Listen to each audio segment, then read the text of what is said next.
বন্ধুরা, এই ভিডিওটা কিন্তু সোশ্যাল মিডিয়ায় ভাইরাল, আপনারা কিন্তু সবাই দেখতেছেন।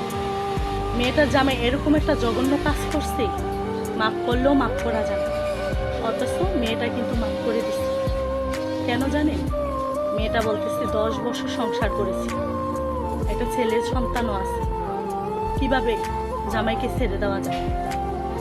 তার জন্য জামাইয়ের যত আপদ বিপদে মেয়েটা সামনে সামনে থাকে। দেখছে মায়া কি জিনিস? এই ভিডিওটাই দেখে বোঝা যায় মায়া কি জিনিস। ভিডিওটা না দেখলে বোঝা যায় মায়া কি জিনিস। পথের মধ্যে বৈশা রয়েছে, বৃষ্টি আসতেছে, ছায়া দিয়ে বৈশা রয়েছে, মানুষ মাইর করতেছে, মানুষকে না করতেছে, মাইরেন না, মানে কিভাবে আগলায় রাখছে। আপনারা একবার দেখছেন, ভিডিওটা খেয়াল করছেন? এটাই বলে মায়া বড় কঠিন জিনিস। মায়া না থাকলে কোনো কিছুই হয় না, আর মায়া থাকলে সব বিপদের থেকে সব কিছু সমাধান হয়ে যায়।